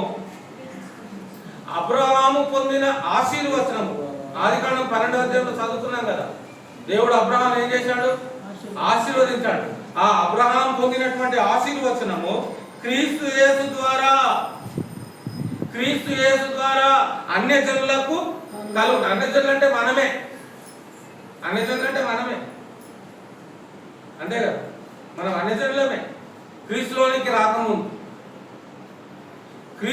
రాకముందు మనం ఎవరము? అన్యజనులం. మనం అన్యజనులు అయినప్పటికీ కూడా మనం ఈరోజు క్రీస్తులో పిలువబడుతున్నామంటే దేనిని బట్టి పిలువబడుతున్నాము? యేసుక్రీస్తుని బట్టి పిలువబడుతున్నాం. మనం యేసుక్రీస్తు మన కోసం చనిపోయాడు, సంవత్సరం తిరిగి లేపబడ్డాడు కాబట్టి, ఆయన మన కోసం నిబంధన ఇచ్చాడు కాబట్టి మనం ఆయన బిడలుగా పిలువబడతా ఉన్నాం, అబ్రహాం వారసులుగా పిలువబడతా ఉన్నాం యేసుక్రీస్తుని బట్టి. ఇది గుర్తుంచుకోవాలి మనం. యేసుక్రీస్తుని బట్టి, ఆయన మనకిచ్చినటువంటి తన ప్రాణాన్ని బట్టి, ఆయన మనకిచ్చినటువంటి రక్తాన్ని బట్టి, ఆయన మన కోసం బలైనటువంటి ఆ బలి యాగాన్ని బట్టి, ఆ శ్రమను బట్టి, ఆ శ్రమను విశ్వసించడం ద్వారా మనము అబ్రహాము వారసులు అవుతా ఉన్నాం. క్రీస్తునందు విశ్వాసం ఉంచడం ద్వారా, క్రీస్తు యేసు ద్వారా అన్యజనులకు కలుగుటకై, ఇక్కడ క్రీస్తు మన కోసం శాపమై, అంటే మనం అబ్రహాం సంతానంగా పిలువబడాలంటే, మనం దేవుని జనాంగంగా పిలువబడాలంటే క్రీస్తు ఏమవ్వాలి? క్రీస్తు యేసు ద్వారా అన్యజనులకు కలుగుటకై క్రీస్తు మన కోసం, అన్యజనులైన మన కోసము శాపమై అనే దగ్గర 2వ నంబర్ ఉంది. అది ఏంటంటే శాపగ్రహీయై అనే మాట. శాపగ్రహీకై, శాపపూరితమైనటువంటి ఆ శిలువ మరణాన్ని ఆయన అనుభవించాడు. ఒక వ్యక్తి ఆ కాలంలో, క్రీస్తు జీవించినటువంటి కాలంలో ఒక వ్యక్తి శిలువ వేయబడుతున్నాడు అంటే చాలా అవమానం, అది చాలా అవమానం. అంతేనా?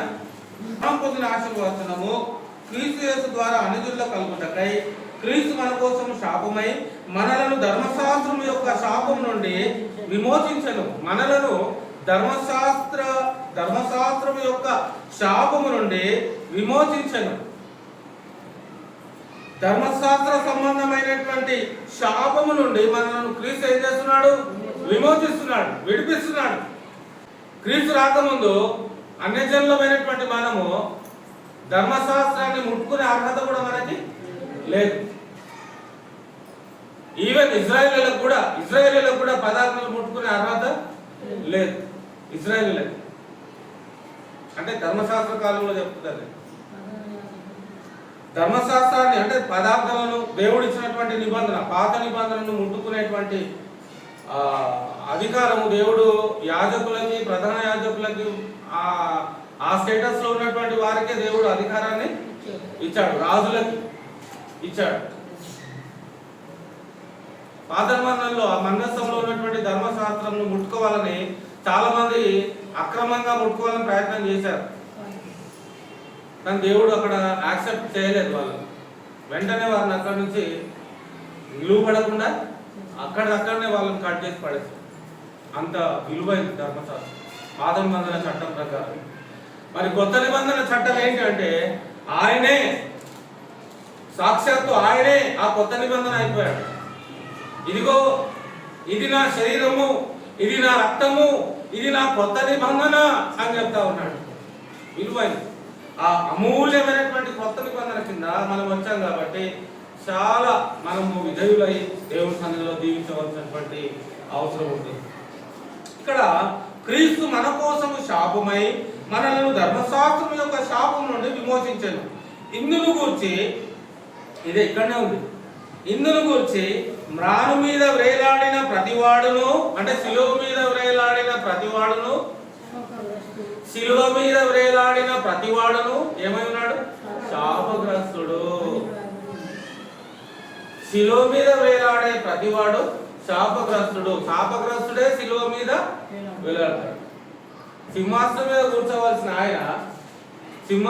కూర్చోవలసినటువంటి ఆయన ఈ భూమి మధ్య భాగంలో అందరికీ కనబడేటట్లుగా, ప్రపంచానికి కనబడేటట్లుగా, గమనించండి, ప్రపంచానికి కనబడేటట్లుగా ఈ భూమి మీద ఉన్నటువంటి మధ్యభాగమైనటువంటి దేశంలో ఆయన ఒక శాపగ్రస్తులుగా శిలువ మీద వేలాడాడు. సవాల్ ఇది ఆయనకి సవాల్. ప్రపంచం కోసం ఆయన తన ప్రాణాన్ని పెట్టాడు. ప్రపంచం అంటే ప్రపంచంలో ఉన్నటువంటి మానవాళి కోసం ఆయన తన ప్రాణాన్ని పెట్టాడు. ఎందుకు పెట్టాడు అంటే ఆయన పరిశుద్ధుడు కాబట్టి. ఆయన ప్రాణం పెడితేనే మనకు విమోచన వస్తుంది కాబట్టి, ఆయన రక్తం చిందిస్తేనే మనకి క్షమాపణ వస్తుంది కాబట్టి, అందుకోసం ఆయన వేలాడాడు శాపగ్రస్తుడు. మన కోసం ఆయన శాపగ్రస్తుడు అయ్యాడు. కానీ వాస్తవానికి ఫ్యాక్ట్ ఏంటంటే ఆయన ఒక్క పాపం కూడా చేయలేదు, ఒక్క తప్పు కూడా చేయలేదు. అదే ఆయన గొప్పతనం.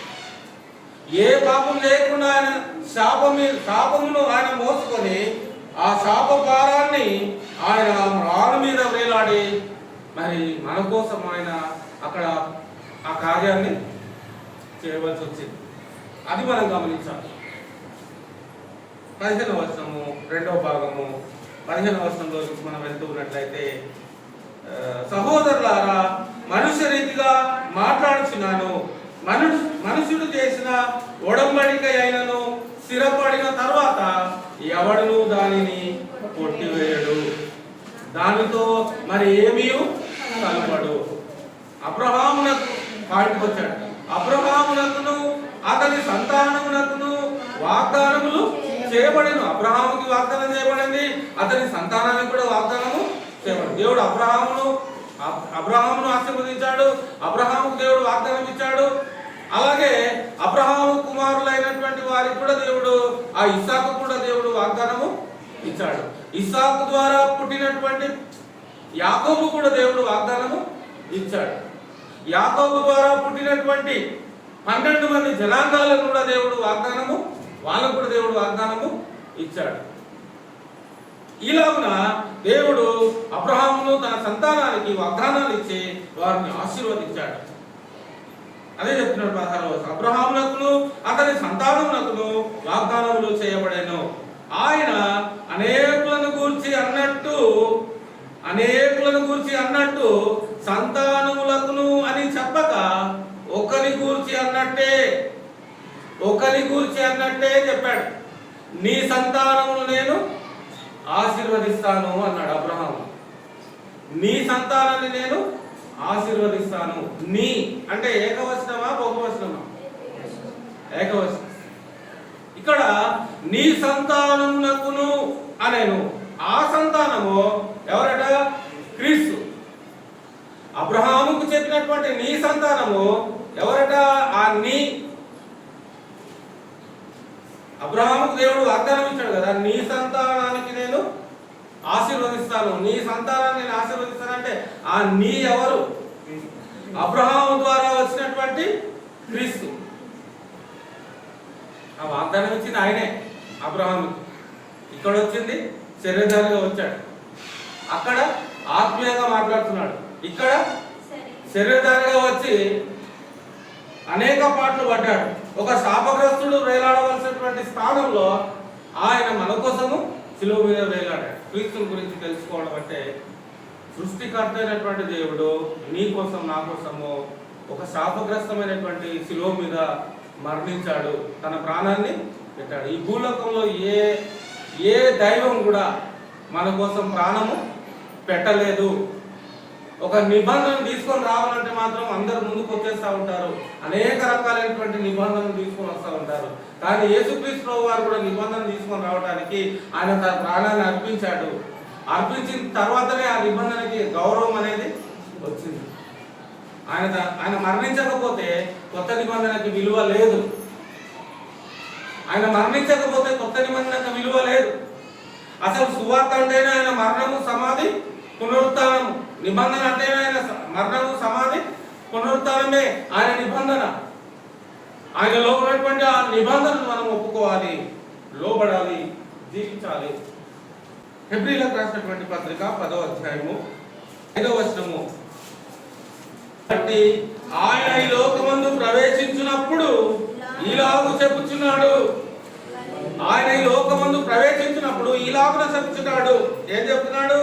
బలియు అర్పణయు నీవు కోరలేదు గాని నాకొక శరీరమును అమర్చితివి, పూర్ణ హోమములను పాప పరిహారార్థ బలులను నీకిష్టమైనవి కావు. నీకిష్టమైనవి కావు. అప్పుడు నేను గ్రంథపు చుట్టలో అంటే ఈ మాట తానే చెప్పుకుంటున్నాడు. పాత నిబంధనలో తానే చెప్పుకుంటున్నాడు, తన గురించి తానే చెప్పుకుంటున్నాడు దేవుడు. నేను గ్రంథపు చుట్టలో నన్ను గూర్చి వ్రాయబడిన ప్రకారము దేవా నీ చిత్తము నెరవేర్చుటకు ఇదిగో నేను వచ్చి ఉన్నానంటిని. గ్రంథపు చుట్టలో నా గురించి రాయబడిన ప్రకారం అంటే గ్రంథపు చుట్టలో అంటే పాత నిబంధనలో ఈయన గురించి రాయబడింది. పాత నిబంధనలో ఈయన మరణం గురించి రాయబడింది, ఈయన రాకడ గురించి రాయబడింది, ఈయన జీవితం గురించి రాయబడింది, ఈయన ఏ కార్యం చేయబోతున్నాడో దాని గురించి రాయబడింది, ఈయన మరణించడం రాయబడింది, ఈయన సమాధి చేయబడతాడని రాయబడింది, ఈయన మృత్యుంజయుడే 3వ దినం లేపబడతాడని రాయబడింది, ఈయన ఒక రాజ్యంను స్థాపిస్తాడని రాయబడింది. పాత నిబంధన కాలంలో రాబోయేటువంటి కాలంలో దేవుడు శరీరధారుగా ఈ లోకంలో మెస్సయ్యగా వస్తాడు. ఆయన ఈ లోకంలో ఒక రాజ్యాన్ని స్థాపిస్తాడు. ఆ రాజ్యము ఈ లోక రాజ్యములన్నింటినీ పగలగొడుతుంది, నిర్మూలన చేస్తుంది అని పాత నిబంధన కాలంలో ఉండే దేవుడు చెప్పుకుంటూ వచ్చాడు. వాగ్దానం ఒకదానికి ఒకటి లింక్ అయి ఉంటుంది, ఒకదానికి ఒకటి సంబంధమై దేవుని మాటలో ఎక్కడ కూడా వేరు కాదు, అన్ని కలిసే ఉంటాయి, అన్నిటితో సంబంధం కలిగే మాట్లాడుతుంటాడు దేవుడు. అబ్రహామును దీవించాడు. ఎలా దీవించాడు అంటే విశ్వాసమును బట్టి. అబ్రహాము విశ్వాసమునకు విధేయుడయ్యాడు కాబట్టి, అంటే దేవునికి లోబడి జీవించాడు కాబట్టి అబ్రహాము దేవుడు దీవించాడు. ఆత్మీయంగానే, శరీర సంబంధంగానే కాదు, ఆత్మీయంగా కూడా దేవుడు అబ్రహాముని దీవించాడు. దేవుని ద్వారా మనం దీవింపబడాలి అంటే మొట్టమొదట మనం చేసిన పని ఏంటంటే మొదట మనం ఆయన రాజ్యంలో నీతిని వెతకాలి. మొదట మనం ఆయన రాజ్యం నీతిని వెతికితే అప్పుడు అవన్నీ మనకి దేవుడు అనుగ్రహిస్తాడు. మనం వెతకాలి ఫస్ట్, మనం అందులో ప్రవేశించడానికి ప్రయత్నం చేయాలి. అది ఏంటో తెలుసుకొని అందులో మనం ప్రవేశించాలి. దేవుని రాజ్యం చూడాలి అంటే ఒకడు కృతగా జన్మించాలి. నీటి మూలముగాను ఆత్మ మూలముగాను జన్మిస్తేనే నీవు దేవుని రాజ్యం చూడగలవు, నీవు దేవుని రాజ్యంలో ప్రవేశించగలవు.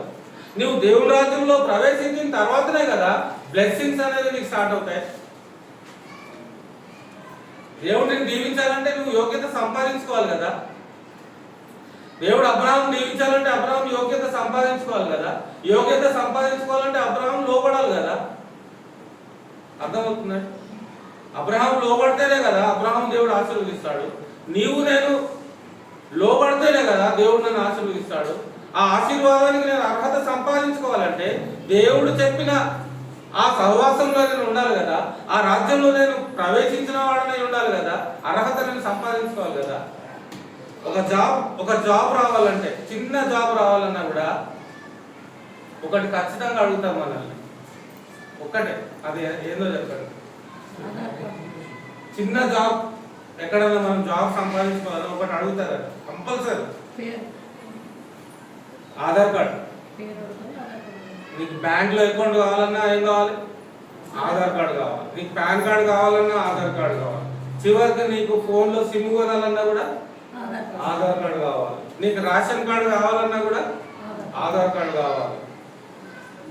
నీకు ఈఎస్ఐ కార్డు కావాలన్నా కూడా ఆధార్ కార్డు కావాలి. నీకు పిఎఫ్ కార్డు కావాలన్నా కూడా ఆధార్ కార్డు కావాలి. నీకు మంచి జాబ్ రావాలన్నా కూడా ఆధార్ కార్డు కావాలి. నీకు state government, central government, international దేశాల్లో, వేరే దేశాల్లో నీకు జాబ్ రావాలన్నా కూడా ఆధార్ కార్డు కావాలి.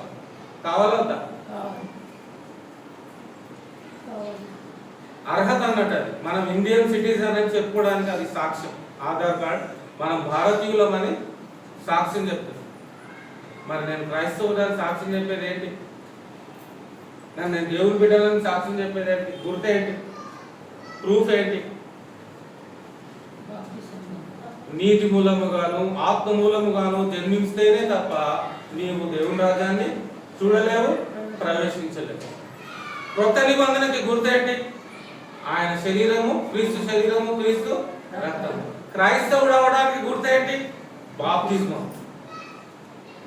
బాప్తిజం అనే గుర్తు నీవు అనుభవించకుండా, నీవు పొందకుండా నీవు క్రైస్తవుడివి కాలేవు.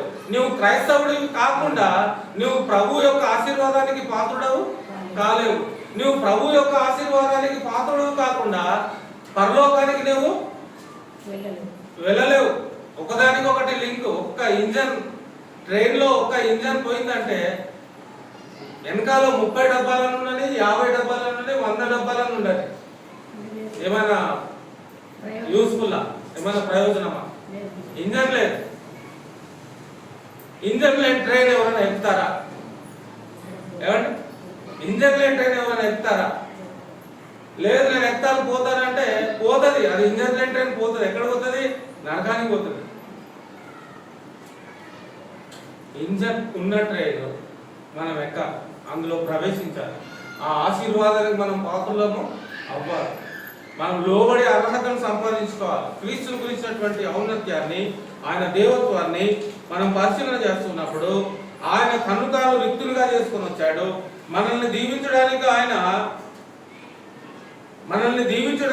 ఏం చేసుకున్నాడు? తను తాను అపరాధ పరిహారార్థ బలిగా ఆయన అర్పింపబడ్డాడు. అపరాధ పరిహారార్థ బలి పశువు అయిపోయాడు. అందుకే యోహాన్ ఏమంటాడంటే, ఇదిగో లోక పాపములు మోసుకొని పో దేవుని గొర్రెపిల్ల. మన పాపములను మోసుకొని పోవడానికి ఆయన ఈ లోకానికి వచ్చాడు. మన విమోచన అనుగ్రహించడానికి ఆయన ఈ లోకానికి వచ్చాడు. ఆయన గురించి మనం తెలుసుకోవాలి, ఆయన గురించి మనం అవగాహన కలిగి ఉండాలి. సంఘము అను శరీరమునకు ఆయనే శిరస్సు. ఆయనకు అన్నిటిలో ప్రాముఖ్యము కలుగు నిమిత్తము ఆయన ఆది అయ్యుండి మృతులలో నుండి లేచుటలో ఆది సంభూతుడు ఆయను. ఆయన ఆది అయి ఉండి అనే మాటకు అర్థం చెప్తారు ఎవరైనా? ఆది అయి ఉండి చెప్పండి. ఆయన ఆది అయి ఉండి, యోహాను సువార్త 1:1 ఆది యందు వాక్యము, అది గుర్తుపెట్టుకోండి. ఆది యందు ఏముండేను? వాక్యం ఉండేను. ఆ వాక్యము దేవుని వద్ద ఉండేను. ఆ వాక్యము దేవుడై ఉండేను. అది గుర్తుపెట్టుకోండి. అది గుర్తుపెట్టుకొని వచనం చదవండి. ఆయన అన్నిటికంటే ముందుగా ఉన్నవాడు. 17వ వచనము. ఆయన అన్నిటికంటే ముందుగా ఉన్నవాడు, ఆది యందు ఆయన ఉన్నవాడు. ఆయనే సమస్తమునకు ఆధారం. ఆయనే సమస్తమునకు అంటే ఏ టు జెడ్ సృష్టి ప్రారంభము నుండి సృష్టి అంతమైపోయేంత వరకు కూడా ఆయనే ఆధారభూతుడు. సంఘము అను శరీరమునకు ఆయనే శిరస్సు. ఆయనకు అన్నిటిలో ప్రాముఖ్యము కలుగు నిమిత్తము. ఆయనకు ఎన్నిటిలో ప్రాముఖ్యం కలగాలి? కొన్నిటిలో కలిగితే సరిపోతుందా? కొన్నిటిలో మాత్రం ఆయనకు ప్రాముఖ్యత ఇద్దామా? అన్నిటిలో ఇద్దామా? కొన్నిటిలో మనం ఆయనకు ప్రాముఖ్యతను ఇస్తే మనం క్రైస్తవులమేనా? నిజంగా క్రైస్తవుడు అన్నిటిలో ఆయనకు ప్రాధాన్యత, ప్రాముఖ్యత ఇస్తాడు. నువ్వు ఇవ్వట్లేదు అంటే నువ్వు క్రైస్తవుడవు కాదు. నువ్వు క్రీస్తు సంఘంలో లేవు అంటే నువ్వు క్రైస్తవుడవు కాదు. నిజంగా ఫ్యాక్ట్ చెప్పాలంటే నువ్వు క్రీస్తు సంఘంలో లేకపోతే నువ్వు క్రైస్తవుడవు కానట్టే. ఎందుకంటే సంఘమునకు శిరస్సు ఆయనే అంటున్నాడు. సంఘమునకు శిరస్సు నేనే అంటున్నాడు దేవుడు, యేసుక్రీస్తు ప్రభువు. నేనంటున్నానా? ఈ వాక్యం అంటుందా? సంఘమును శరీరమునకు ఆయనే శిరస్సు. ఆయనకు అన్నిటిలో ప్రాముఖ్యం కలుగు నిమిత్తము. నీవు ఏ సంఘానికి వెళ్తున్నావు అయ్యా అంటే, నేను పలానా ఏ సంఘానికి వెళ్తున్నాను, పలానా బి సంఘానికి వెళ్తున్నాను, పలానా సి సంఘానికి వెళ్తున్నాను అని చెప్పుకునే దానికన్నా నేను క్రీస్తు సంఘానికి వెళ్తున్నాను అని చెప్పుకోవడం ఉత్తమమా కాదా?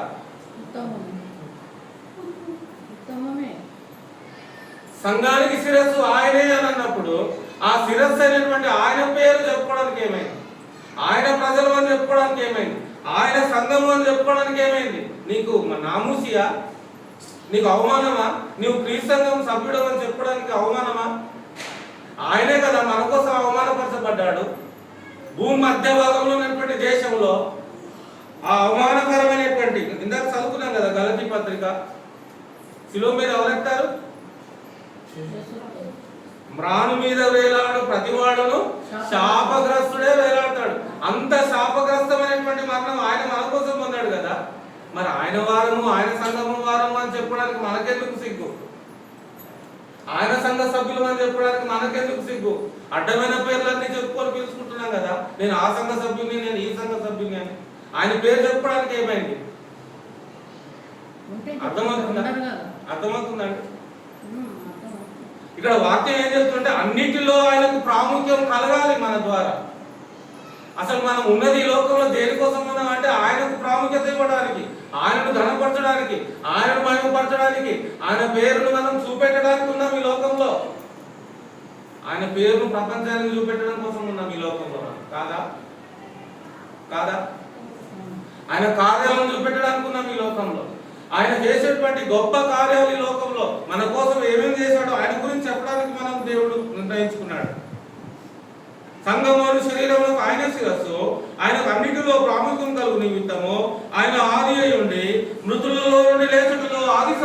ఆయను. ఆయన ఆది అయి ఉన్నవాడు అయినప్పటికీ కూడా నీ కోసం నా కోసం ఆయన మృత్యుడయ్యాడు, మరణించాడు. కానీ లేచుట్లో కూడా ఆయన ఆది సంబుద్ధుడుగా ఉన్నాడు. మన కోసం ఆయన తన ప్రాణం పెట్టాడు, మన కోసం ఆయన పునరుద్ధరణ తిరిగి లేపబడ్డాడు. ఇది మనం గమనించాలి. ఇక దీని తర్వాత మనం ఇంకొక వచనాన్ని చూసినట్లయితే ప్రకటన గ్రంథము 1వ అధ్యాయం 5వ వచనం చూసుకొని మనం ముగించుకుందామండి. ప్రకటన గ్రంథము 1వ అధ్యాయం 5వ వచనం.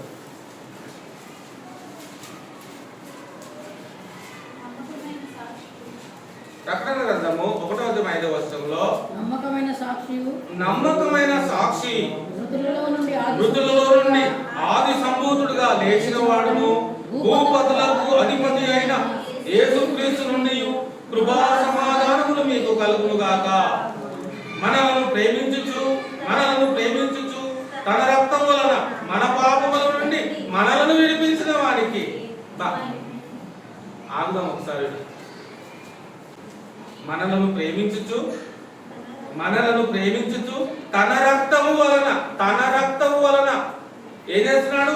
మన పాపముల నుండి మనలను ప్రేమించాడు కాబట్టి తన రక్తం మన కోసము పెట్టాడు. మనల్ని ప్రేమించకపోతే అవసరం లేదు తన రక్తం పెట్టడానికి, అంతే కదా. ప్రాణ స్నేహితులు, ప్రాణ బంధువులు, రక్త సంబంధులు అని అనుకుంటూ ఉంటాం.